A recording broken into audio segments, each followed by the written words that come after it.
చాలా ఆనందోత్సవాల మధ్య బతుకమ్మ సంబరాలను ఇక్కడ నిర్వహించడం మరి వనజక్క, అనితక్క, రమక్క, పద్మక్క, ఉమక్క, మా అక్కలందరికీ, నువ్వు కూడా చిన్నక్క అక్కలకు, అదే విధంగా ప్రెస్ క్లబ్ కమిటీ సోదరులకు వేణుగోపాల్ నాయుడు గారు, అదే విధంగా రవీంద్ర రెడ్డి, రవికాంత్ రెడ్డి గారు, రాజేష్ గారు, రవిప్రసాద్, హరిప్రసాద్, అందరికీ కూడా సోదరులందరికీ, మాకు మా ఆడకూతులు ఈ పండుగ నిర్వహించుకోవడానికి సహకరించినటువంటి ప్రెస్ క్లబ్ సోదరులకు అందరికీ, మరి ఎలక్ట్రానిక్ మీడియా, ప్రింట్ మీడియా సోదరులకు అందరికీ నమస్కారాలు. ఈ 9 రోజుల బతుకమ్మ పండుగలో మేమందరం భాగం పంచుకొని చూస్తారు కదా, ఎంత ఉత్సాహము, ఆనందము అన్నీ కూడా కలగలిసినటువంటిదే బతుకమ్మ పండుగ.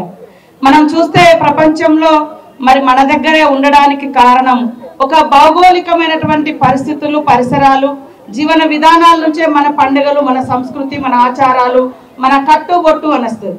తెలంగాణ ప్రాంతం ప్రధానంగా చెరువుల మీద డిపెండ్ అయి వ్యవసాయాన్ని చేసేటువంటి కల్చర్ ఇక్కడ ఉంది. అదే విధంగా మరి ఈ ప్రాంతము ఒకప్పుడు నీళ్లు లేనటువంటి ప్రాంతంలో కూడా చెరువుల నీళ్లు తాగడము, చెరువుల ద్వారానే వ్యవసాయం నడిచేది. ఆ రకంగా మరి చెరువుల పండుగ, పూలతో మనం చేసే పండుగ ఈ బతుకమ్మ పండుగ, బతుకునిచ్చే పండుగ. మరి తల్లి అంటే ఒక ఆడకూతురును అత్తగారింటికి పంపిన తర్వాత ఆ రోజులలో మళ్ళీ బతుకమ్మకే కలుసుకునేటువంటి అవకాశం. ఇప్పుడు అంటే సెల్ ఫోన్లు అన్ని రావడం పోవడం ఈజీ అయిపోయింది.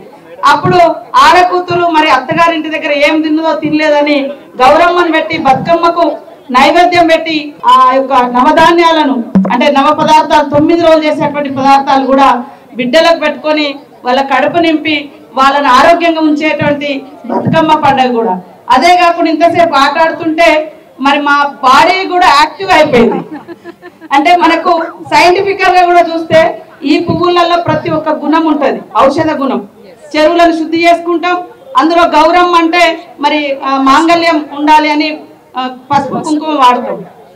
అప్పుడు మరి ప్రతి ఒక్కరు కూడా మంగళసూత్రాలకు పసుపు కుంకుమ పెట్టుకొని మన గౌరమ్మను తీసుకుపోయి చెరువులో కూడా ఇస్తాం. చెరువులను కూడా శుద్ధి చేసుకునేటువంటి కార్యక్రమం. ఒకప్పుడు చెరువు నీళ్ళే తాగేది మనం. కాబట్టి చెరువులు ఈ ప్రాంతానికి జీవనాధారము.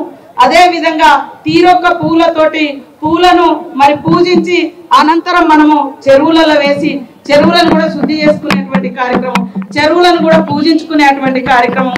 ఈ బతుకమ్మ మనకు బతుకునిచ్చినటువంటి పండగ కాబట్టి ప్రతి ఒక్క మహిళ మరి ఎంతో సంతోషంగా ఆడుతూ పాడుతూ ఈ 9 రోజులు గడపడం మరి ప్రపంచంలో ఎక్కడ లేదు, మన తెలంగాణలో ఉంది.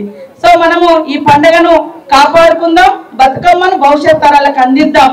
మనం ఏ స్థాయిలో ఉన్నా, ఎంత గొప్ప ఆస్తులున్నా, ఎంత గొప్ప పదవులలో ఉన్నా, అంతిమంగా మన అస్తిత్వాన్ని తెలిపేది మన ఆచారాలు, మన పండుగలు, మన కట్టు బొట్టు, మన జీవన శైలినే మన ఆత్మ గౌరవానికి ప్రతీక. కాబట్టి ఈ యొక్క తెలంగాణ ప్రాంతంలో మరి బతుకమ్మనే మన యొక్క అస్తిత్వము, మన యొక్క ఆచారము, మన యొక్క గొప్ప మరి కలగొలుపుకున్నటువంటి పండుగ.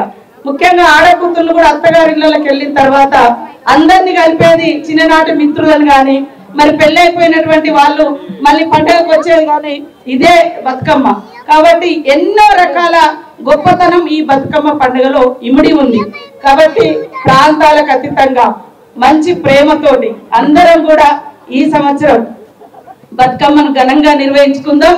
అందరికీ కూడా మా ప్రెస్ క్లబ్ సోదరిమణులకు, సోదరులకు, మా రిపోర్టర్స్ అందరికీ హృదయపూర్వక బతుకమ్మ శుభాకాంక్షలను తెలియజేస్తూ అదే విధంగా మరి దసరా శుభాకాంక్షలు కూడా తెలియజేస్తా ఉన్నాం. అందరూ సుఖ సంతోషాలతో ఆనందంగా ఉండాలని మనస్ఫూర్తిగా కోరుకుంటూ సెలవు తీసుకున్నాను. అందరికీ నమస్తే. వనజ నా పేరు, C Vanaja, vice president press club. మేము నలుగురు ఇక్కడ ఈసీ మెంబర్స్ కూడా. ప్రతి సంవత్సరం లాగానే ఈ సంవత్సరం కూడా చాలా ఘనంగా బతుకమ్మ పండుగ జరుపుకుంటున్నాము. గత కొద్ది సంవత్సరాలుగా ప్రెస్ క్లబ్ లో బతుకమ్మ అనేది స్టార్ట్ చేసిన దగ్గర నుంచి మాకు మంచి రెస్పాన్స్ ఉంది. ఎప్పుడూ లేదు, విమెన్ జర్నలిస్టులు అందరూ కూడా వచ్చి ఆడటం అనేది మాకు ఇది ఒక రకంగా చాలా మంచి ఈవినింగ్ కూడా. తప్పకుండా అందరం ప్రతి సంవత్సరం ఎదురు చూసే రోజు ఇది. బతుకమ్మ ఆ రోజు కోసం ఎదురు చూస్తాము, మేము ప్రతి సంవత్సరం చేసుకుంటాము. సో ఈ బతుకమ్మ ఎట్లయితే పూల పండుగ ఎట్లా అందంగా ఉంటుందో అట్లాంటి పూలే అందరి జీవితాల్లో పూయాలని మేము కోరుకుంటున్నాము. బతుకమ్మ అంటేనే ఆడపడుచుల పండుగ and women journalist are also first lady and then journalist కాబట్టి we don't miss that fun because సంవత్సరానికి ఒకసారి వచ్చే బతుకమ్మకి అందరూ పాపం డ్యూటీలో ఉంటారు but their soul always wants to play Bathukamma కాబట్టి ఈ రోజు జర్నలిస్టులకి ప్రత్యేకమైన ఆహ్వానంతో ప్రెస్ క్లబ్ నిర్వహిస్తోంది బతుకమ్మ సంబరాలు.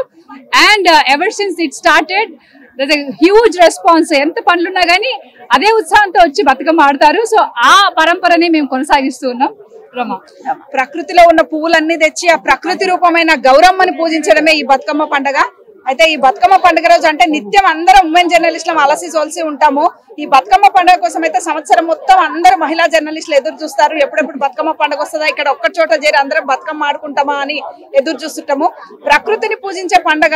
మహిళ అంటేనే ప్రకృతి, అందుకే ప్రకృతిలోని పువ్వులను తెచ్చి బతుకమ్మ ప్రకృతిని పూజించి అందరం ఒక్క చోట చేరి ఆడి పాడి అందరం కలిసి ఈ మహిళా జర్నలిస్టులమంతా గత కొన్ని సంవత్సరాలుగా ఇక్కడ ఒక్క చోట చేరి అందరం కూడా చాలా సంతోషంగా ఈ పండుగ జరుపుకుంటున్నాము. అందరికీ కూడా బతుకమ్మ శుభాకాంక్షలు. ప్రతిరోజు వాళ్ళ వాళ్ళ వర్క్స్ లో బిజీ ఉంటారు. సో జర్నలిస్ట్ ఫ్యామిలీస్ అంటే మహిళా జర్నలిస్టులు అందరూ ఇయర్లీ వన్స్ బతుకమ్మ సెలబ్రేషన్స్ లో కలవడం అనేది చాలా హ్యాపీ ఇష్యూ. సో కొన్ని సంవత్సరాల నుంచి బతుకమ్మ సెలబ్రేషన్స్ జరుగుతున్నాయి. దట్ టు ప్రెస్ క్లబ్ లో ఆల్ ఛానల్స్ అంటే ప్రింట్, ఎలక్ట్రానిక్ మహిళలందరూ ఎప్పుడు బిజీగా ఉంటారు. బట్ జర్నలిస్టులు కూడా ట్రెడిషనల్ గెటప్ లో ఒకే ప్లేస్ లో కనిపించే వేడుక ఈ Bathukamma celebrations. So Bathukamma celebrations కాకుండా అందరూ కలిసికట్టుగా యూనిటీగా ఇది ఒక సెలబ్రేషన్ చేసుకోవడానికి మంచి ప్లేస్ అని నేను ఆశిస్తున్నాను. ధన్యవాదాలు. ఈ ప్రోగ్రామ్ లో పాల్గొన్న వాళ్ళందరికీ కూడా పేరు పేరున ధన్యవాదాలు. అందరూ ఈ సాయంత్రం వచ్చి చక్కగా ఆడి పాడి ఈ సాయంత్రాన్ని శోభావంతం చేసినందుకు మీడియా వాళ్ళందరికీ కూడా ధన్యవాదాలు. మీరందరూ వచ్చి కవర్ చేసినందుకు.